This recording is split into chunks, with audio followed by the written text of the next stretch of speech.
Welcome to this channel. Be an expert engineer. See programming language in Tamil. Dr. Subha Rajam, ME PhD. இந்த வீடியோவை like பண்ணுங்க, share பண்ணுங்க. இதுவரை subscribe பண்ணாதவங்க subscribe பண்ணுங்க. மறக்காம பெல் பட்டனை அழுத்துங்க. வாங்க வீடியோக்குள்ள போகலாம். இன்னைக்கு பார்க்க போகிற 60th program to find GCD using ரிகர்ஷனா. ஸோ ஏற்கனவே இந்த GCD ப்ரோக்ராம் பார்த்துருக்கோம். So for example manual thinking பார்த்தீங்கன்னா இன்புட் எப்படி கொடுப்பீங்க அப்படின்னா 2 இன்புட் வாங்கிக்கணும். n1 = 8, n2 = 12 வாங்கிக்கலாம். ஒவ்வொரு நம்பராக வந்து டிவைட் பண்ணி பார்த்துட்டே இருக்கணும். எது வர 1லேருந்து 8 வர மினிமம் எதுவோ அது வர நம்ம வந்து 2 நம்பருமே அந்த நம்பரால் டிவைட் ஆகுதான்னு பார்த்துட்டே வர போகிறோம். ஸோ 1ஆல் இது டிவைட் ஆகுது, 2ஆல் டிவைட் ஆகுது, 3ஆல் டிவைட் ஆகாது, 4ஆல் டிவைட் ஆகும், 5, 6, 7, 8ஆல் டிவைட் ஆகாது. அப்படியே டிவைட் பண்ணி பார்த்துட்டே வரும்போது இது கடைசியில் எது கிரேட்டஸ்டோ அதுதான் கிரேட்டஸ்ட் காமன் டிவைசர் அப்படின்னு சொல்லி ஆன்சர் சொல்லணும். ஸோ ஏற்கனவே இந்த கான்செப்ட் படித்தாச்சு. ஸோ HCF கூட சொல்லுவோம், ஹையஸ்ட் காமன் ஃபேக்டர். இப்படி கண்டுபிடிக்கிறதுக்கு பேர் அப்படி HCFன்னு கூட சொல்லுவோம். ஸோ லாஜிக்கெலாம் பார்த்தீங்க அப்படின்னா நமக்கு வந்து இந்த கோடிங் தெரிஞ்சால் தான் நம்ம ரிகர்ஷன் வந்து எழுத முடியும். அதுக்காக ரஃபாக எழுதி வச்சுருக்கிறேன். ஸோ 32 ப்ரோக்ராமை கொஞ்சம் ரெஃபர் பண்ணிக்கோங்க. என்ன பார்த்தீங்க அப்படின்னா எது வரை இந்த ஃபார் லூப் நடக்கணும்? ஏன் ஃபார் லூப்பு 1 to 8 டைம்ஸ் வரை எக்ஸிக்யூட் ஆகணும். இந்த 2 நம்பரையும் அதால் டிவைட் ஆகுதா நம்ம பார்க்க போகிறோம். அப்போ இந்த ஸ்மால் தான் என்னது ஏற்கனவே கண்டுபிடிச்சி வச்சுக்கணும். 8,12 எது எப்படி ஸ்மாலஸ்ட் கண்டுபிடிக்கணுமோ கண்டுபிடிச்சி வச்சுக்கலாம். அது வரை லூப்பிங் எக்ஸிக்யூட் ஆகும். ஃபர்ஸ்ட் ஈக்குவல் டு என்னது I = 1 இருக்கும்போது வந்து டிவைட் ஆகுதா அப்படின்னு கேட்கறதுக்கு உங்களுக்கு மாடுலர் ஆப்ரேட்டர் யூஸ் பண்ணி =0ன்னு கேட்பீங்க. அப்படி தானே 2 கண்டிஷனும் அண்ட் ஆப்ரேட்டர் யூஸ் பண்ணி கேட்கணும். 2ம் கண்டிஷன் ட்ரூவாக இருந்துச்சுன்னா இப்போ 2ம் 1ஆல் டிவைட் ஆகும்.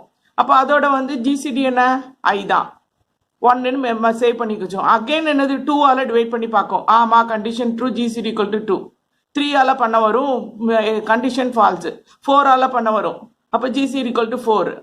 அப்புறம் 5ஆல் பண்ண முடியாது, 6, 7, 8ன்னு பண்ண முடியாது, 9 ஒன்று லூப் போட்டு வெளியே வந்துடும். இதுதான் நம்மளோட வித்தவுட் யூசிங் ரிகர்ஷன் ப்ரோக்ராம. இப்போ என்ன பண்ணோம்னா ரிகர்ஷனாக எப்படி யூஸ் பண்ணலாம்னா கால் இட் செல்ஃப் அப்படின்னு சொல்லி கொண்டு போகிறோம். எது கால் இட் செல்ஃப்? இதுதான் நமக்கு சொல்யூஷன். அப்போ I தான் இன்புட்டாக நம்ம கொடுக்க போகிறோம். ஐயே நம்ம கொடுத்தோம். ஃபர்ஸ்ட் இன்புட் என்னதான் போகணும்னா 1ஆ போகணும். I ஃபார் லூப் இங்கே யூஸ் பண்ண மாட்டோம். I வந்து 1ஆ இன்புட் வந்து கொடுக்கணும்.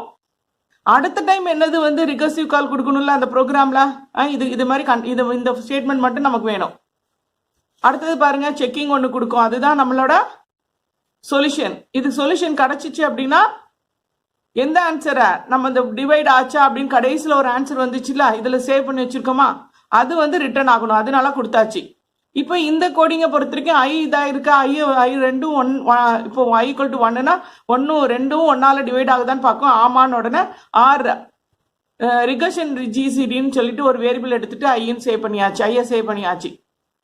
அடுத்தது திருப்பி கால் பண்ணல, கால் இட் செல்ஃப். அப்போ I என்ன பண்ணிடலாம், 2 அனுப்பிடலாமா? அப்போ I + 1 ரிட்டர்ன் ஸ்டேட்மெண்ட் கொடுத்து பண்ணுங்க. இதுதான் கோடிங், சிம்பிள்.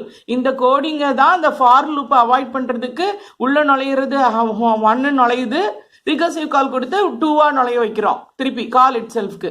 இதுதான் ப்ரோக்ராமு. இது எப்படி ஸ்மால் வந்து 9 விட்டு வெளியே வந்துச்சோ, I வந்து 9 விட்டு வெளியே வந்துச்சோ அதே மாதிரி இது வந்து எப்படி ஆகும், 8க்குள்ளே போகும், 9க்கு வெளியே வந்துடும். இதுதான் கான்செப்ட். இதுதான் நம்மளோட ரிகர்ஷன் ப்ரோக்ராமா. ஸோ நேராக கோடிங் போயிடலாமா? கோடிங்கை பொறுத்த வரைக்கும் உங்களுக்கு என்ன அப்படின்னா என்னெல்லாம் நம்பர்லாம் பேராமீட்டரா இங்கே 1 மட்டும் கொடுத்துருக்கேன். எப்படி நீங்கள் 1 கொடுத்தீங்க பேராமீட்டர் அப்படின்னு கேட்கலாம். ஏன்னா n1 அனுப்பணும், n2 அனுப்பணும், ஸ்மால் அனுப்பணும், ரிசல்ட்டையும் கூட அனுப்பணும். எல்லாமே நமக்கு வேணும். ரிட்டர்ன் கொடுத்தீங்க அப்படின்னா அத்தனை வேரியபிள் நம்ம பேராமீட்டரில் அனுப்பணும். அதுக்கு பதில் இங்கே ஒரு கான்செப்ட் நம்ம படிக்க போகிறோம். என்னென்ன கான்செப்ட் படிக்க போகிறோம் அப்படின்னா குளோபல் வேரியபிள்னா என்ன, லோக்கல் வேரியபிளா என்ன, ஸ்டாட்டிக் வேரியபிள்னா என்னன்னு சொல்லிட்டு இந்த கோடிங் போகிறதுக்கு முன்னால் அது 3த்தையும் படிச்சிடலாம். குளோபல் அப்படின்னா இன்ட் மெயின் ஃபங்க்ஷனுக்கு மேலே டிக்ளரேஷன் கொடுத்தீங்க அப்படின்னா அது குளோபலாக ஆக்ட் ஆகும். குளோபல் மீன்ஸ் யாருனாலும் எங்கேருந்துனாலும் அக்சஸ் பண்ணிக்கலாம். ஒரே ஒரு லொக்கேஷன், மெமரி லொக்கேஷன் இப்படி கொடுத்துருக்கோம். மெயின் ஃபங்க்ஷனில் இருந்தும் நான் இந்த n1 யூஸ் பண்ணிக்கலாம், இங்கே இருந்தும் நான் இன்புட் கொடுக்கலாம்.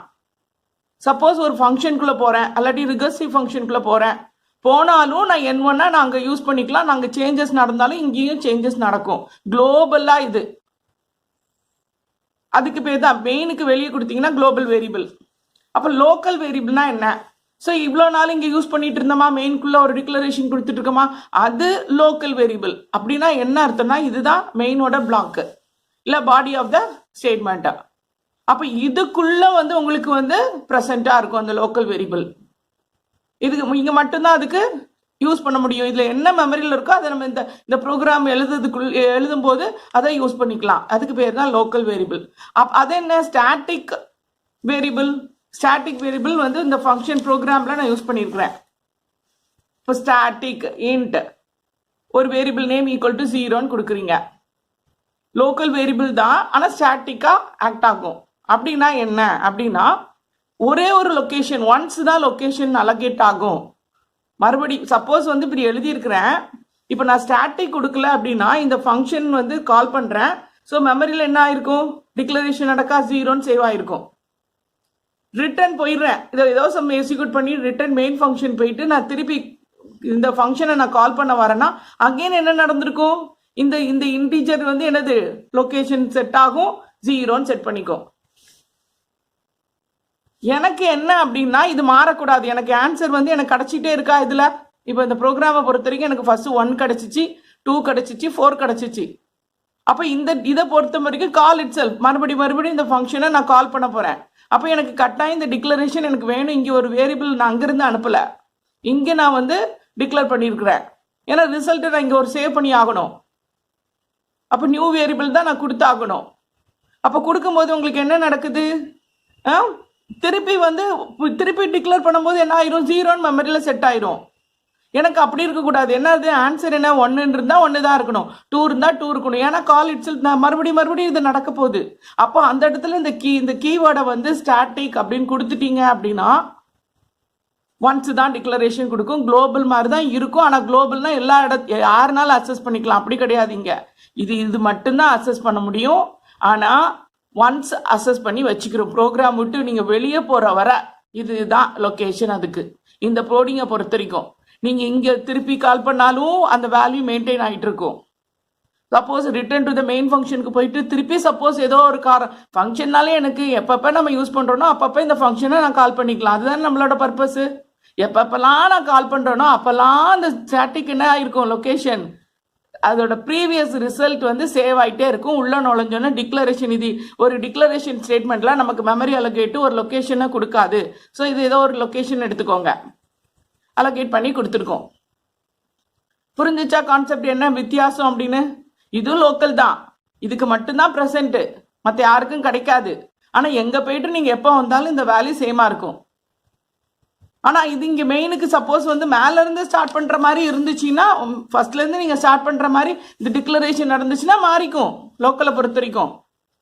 புரிஞ்சிச்சா? இதுதான் நமக்கு கான்செப்ட். அப்போ இந்த ஃபங்க்ஷன் ப்ரோக்ராமில் தான் மோஸ்ட்லி என்னது ஸ்டாட்டிக்காக நம்ம வந்து யூஸ் பண்ணுவோம். இப்போ கோடிங் பார்த்துலாமா? என்ன GCD யூசிங் ரிகர்ஷனுக்கு இது வந்து ஃபர்ஸ்ட் மெத்தட். இன்னொரு மெத்தட் இருக்குது, அதையும் உங்களுக்கு நான் வந்து சொல்லி கொடுக்க போகிறேன். GCDயில் 2 மெத்தட் இருக்குது. எப்படி இதுதான் நம்ம நார்மலாக நம்ம கண்டுபிடிக்கிற மெத்தட். மேனுவல் திங்கிங் பார்த்தீங்கன்னா இதுதான் நம்மளோட கான்செப்ட். மினிமம் கண்டுபிடிக்கணும். அந்த மினிமம் நம்பர் வந்து 1 to 8 அப்படின்னா 1 to 8 வரை அந்த 2 நம்பராலையும் டிவைட் ஆகுதா, ஒவ்வொரு நம்பராலையும் டிவைட் ஆகுதான்னு செக் பண்ணிகிட்டே இருக்க போகிறோம். கடைசியில் என்ன கிரேட்டஸ்ட் டிவைசரோ அதுதான் நம்மளோட ஆன்சர். இப்போ பாருங்க கோடிங்க ஃபர்ஸ்ட் ஸ்டெப் இன்க்ளூட் பண்ணிக்கோங்க. அதனால இந்த ப்ரோக்ராமை நான் என்ன பண்ணியிருக்கேன், குளோபல் வேரியபிள் எப்போ எதுக்காக யூஸ் பண்ணேன் பார்த்தீங்களா? N1 N2 ஸ்மால் எல்லாம் காமனாக வச்சுக்கிறேன். ஏன்னா இதில் பெராமீட்டராக அனுப்பணும், இல்லாட்டி தேவையில்லை.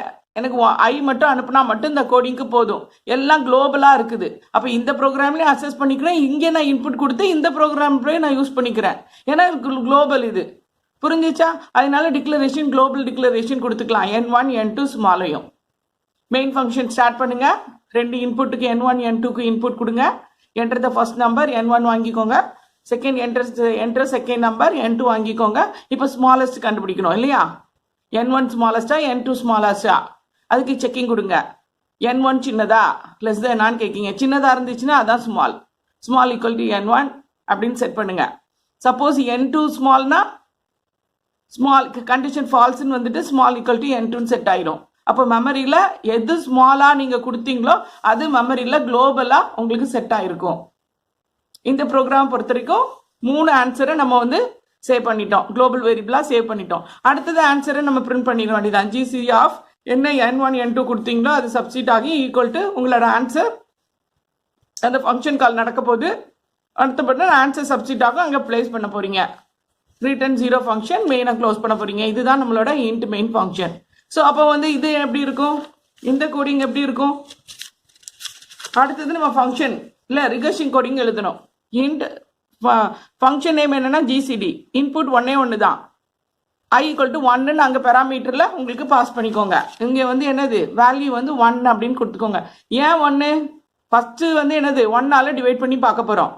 இங்கே ஸ்மால் என்ன கொடுக்குமோ அது வரை நம்ம டிவைடான்னு செக் பண்ண போகிறோம். ஃபர்ஸ்ட் ஆன்சர் நமக்கு 1 தான், அதனால இன்புட் 1 நம்ம அனுப்புகிறோம். அப்போ நான் என்ன இருக்கும், I ஈக்குவல் டு 1 இருக்கும். இது ஸ்டாட்டிக்னு வச்சாச்சு. இது ரிசல்ட் நமக்கு இங்கே கிடைக்க போகுது. அதனால இது வந்து என்னது ஸ்டாட்டிக் வேரியபிளாக செட் பண்ணி வச்சாச்சு.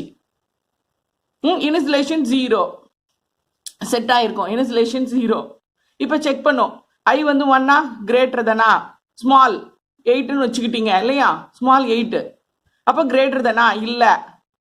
இருந்துச்சுன்னா என்னது உங்கள் கடைசியில் ஒரு ஆன்சர் இங்கே இருக்குமா, அதை ரிட்டர்ன் கொடுத்துட வேண்டியதான். மெயின் ஃபங்க்ஷனுக்கு அனுப்புகிற மாதிரி பண்ணிட வேண்டியதான்.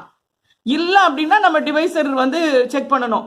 2 நம்பரையும் அது டிவைட் ஆகுதான்னு பார்க்கணும். இந்த I உள்ள நுழைஞ்ச I ரெண்டுத்தையும் n1லையும் டிவைட் ஆகுதா n2 டிவைட் ஆகுதான்னு பார்க்கணும்.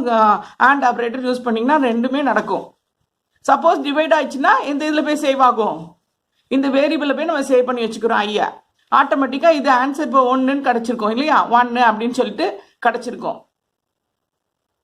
திருப்பி எங்கே வரும், ரிட்டர்ன். அடுத்த ஸ்டேட்மெண்ட்டுக்கு ரிட்டர்ன் திருப்பி கால் இட் செல்ஃப். ஏன்னா இது ரிகர்ஷன் ப்ரோக்ராம்.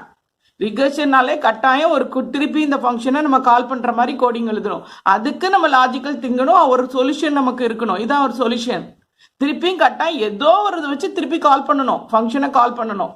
இப்போ கால் பண்ணுற போது உங்களுக்கு ஃபங்க்ஷனை மட்டும் கால் பண்ணுங்க, ஃபார்முலாலாம் நமக்கு கிடையாது. ஜஸ்ட் ஃபங்க்ஷனை கால் பண்ணுங்க, ஐயே இன்க்ரிமெண்ட் பண்ணி விடுதோம், அவ்வளோதான்.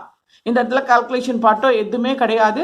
நான் சொன்னேன் இந்த ஸ்டாக் யூஸ் பண்ணும்போது, கம்ப்யூட்டர் யூஸ் பண்ணும்போது அந்த லைனில் உங்களுக்கு என்னென்ன வேரியபிள் வேணுமோ, கால்குலேஷனுக்கு வேணுமோ அதை மெமரியில் சேவ் பண்ணிச்சு. இதை பொறுத்த வரைக்கும் ஒன்றுமே சேவ் பண்ணணும்னு அவசியமே இல்லை அதுகளுக்கு இல்லையா, சேவ் பண்ணணும்னு அவசியம் இல்லை. ஜஸ்ட் வந்து கால் தான். அந்த எங்கே போகணும் அப்படிங்கிற மட்டும் ரிட்டர்ன் அட்ரஸை மட்டும் நோட் பண்ணிக்கிட்டு இருக்கும். ஓகேயா, அப்போ வந்து 2 ஆகும். அப்படியே ப்ராசஸ் 8 டைம் நடந்துக்கிட்டே இருக்கும். 9 வரும்போது லூப் போட்டு வெளியே வந்துடும். கண்டிஷன் ஃபால்ஸு, கண்டிஷன் ட்ரூங்கும் போது இந்த இது ஆன்சர் எடுத்துகிட்டு போயிடும். ஃபர்ஸ்ட் வந்து என்னது 1 இருந்துச்சு, 2 இருக்கும், அடுத்தது 4 இருக்கும். ஆன்சர் மாறி மாறி இருந்துட்டு இருக்கும். லாஸ்ட்ல என்னது இந்த ஸ்டேட்மெண்ட் வரும்போது ரிட்டர்னுக்கு போயிடும். இதுதான் நம்மளோட ஃபங்க்ஷன் GCD ப்ரோக்ராமை. இப்போ ட்ரேசிங் பாருங்க, நான் ஒரு சின்ன நம்பர் எடுத்துக்கிறேன். ஏன்னா ஃபார் லூப் வந்து 8ன்னு கொடுத்தனா 8 9 ஸ்டெப் எழுத வேண்டியது இருக்குது. அதனால என்ன பண்ணியிருக்கிறேன் அப்படின்னா n1 வந்து இன்புட்டு. இந்த கோடிங்கை பொறுத்த வரைக்கும் n1 என்ன வாங்கினீங்கன்னா 3 வாங்கியிருக்கோம். 3 15. இப்போ இது ரெண்டுத்தையும் ஸ்மால் கண்டுபிடிச்சிங்கன்னா 3ன்னு கண்டுபிடிச்சிருக்கோம் இல்லையா. செக் பண்ணும் பாருங்க. 3 சின்னதா ஆமான்னு small equal to n1 set பண்ணிடும். 3 எங்க செட் ஆயிரும். அடுத்தது வாங்க, அடுத்தது எங்க வரணும், ட்ரேசிங். இந்த ஃபங்க்ஷனுக்கு நம்ம வந்திருக்கும் போது என்னெல்லாம் குளோபல் இதெல்லாம் இப்படி இதுக்கும் ப்ரெசென்ட் இல்லையா, இந்த கோடிங்க்கும் இது ப்ரெசென்ட். குளோபல் வேரியபிள் பக்கத்தில் எழுதி வச்சாச்சு. லோக்கல் வேரியபிள் என்ன, ஆர் ரிகர்ஷன். மீனிங் வந்து ஆர்னா ரிகர்ஷன் GCDன்னு எழுதியிருக்கிறேன். R GCD. அந்த வேரியபிள் வந்து ஸ்டாட்டிக்கா ஆக்ட் ஆகும். புரியுதா, இது முடிஞ்சிச்சு. அடுத்தது உள்ள நுழையும் போது என்னது I ஈக்குவல் டு 1 உள்ள நுழைஞ்சோம். ஃபர்ஸ்ட் செக்கிங் என்ன, ஸ்மாலோட I வந்து பெருசா இல்லை. அடுத்தது என்ன பண்ணோம், 2 நம்பரையும் அது 1ஆல டிவைட் ஆகுதான்னு பார்க்கணும். Divide sir 2 divided condition true. உடனே இந்த வேல்யூவை நம்ம ஐயை வந்து சேவ் பண்ணி வச்சுக்கிட்டோம். 1ன்னு சேவ் பண்ணி வச்சாச்சு. அகெயின் அடுத்த ஸ்டேட்மெண்ட் என்ன, GCD I+1 2ன்னு போகுது, 2ன்னு மாறிட்டு திருப்பி இந்த கால் இட் செல்ஃப் திருப்பி நடக்குது. அப்போ ஐயில் என்ன வேல்யூ சேவ் ஆகுது, I ஈக்குவல் டு 2ன்னு சேவ் ஆகுது. 2 வச்சு செக் பண்ணுறோம் ஸ்மாலோட. அப்போ கண்டிஷன் ஃபால்ஸு. அடுத்தது வந்து 2ஆல் 2 நம்பரும் டிவைட் ஆகுதா, condition false. So return GCD 3 I+1 2 வந்து 3ஆ மாறிட்டு. இது ரிகர்சிவ் கால். அகெயின் அந்த ஃபங்க்ஷன் என்ன நடக்க போகுது, அந்த ஃபங்க்ஷனை கால் பண்ண போகிறோம் திருப்பி, call itself. So GCD I equal to 3ன்னு இப்போ ஐ செட் ஆகுது. அப்போ கண்டிஷன் செக் பண்ணுது.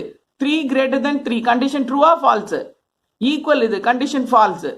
அகெயின் 3ஆல் இந்த ரெண்டு நம்பரும் டிவைட் ஆகுது. டிவைட் ஆகுமா? இதுவும் டிவைட் ஆகும், இது மீதி கிடைக்கும், இதுக்கும் மீதி கிடைக்கும். அப்போ டிவைசர் உடனே என்ன பண்ணோம், அந்த டிவைசர் ஐயை நோட் பண்ணிக்கிட்டோம். ஆர் ஜிசிடியில் போய் நோட் பண்ணிக்கிட்டோம். அடுத்த ஸ்டேட்மெண்ட் என்ன, ரிட்டர்ன் ஜிசிடி ஐ பிளஸ் 1 4ன்னு ஆகுது. திருப்பியும் கால் பண்ண போகிறோம்.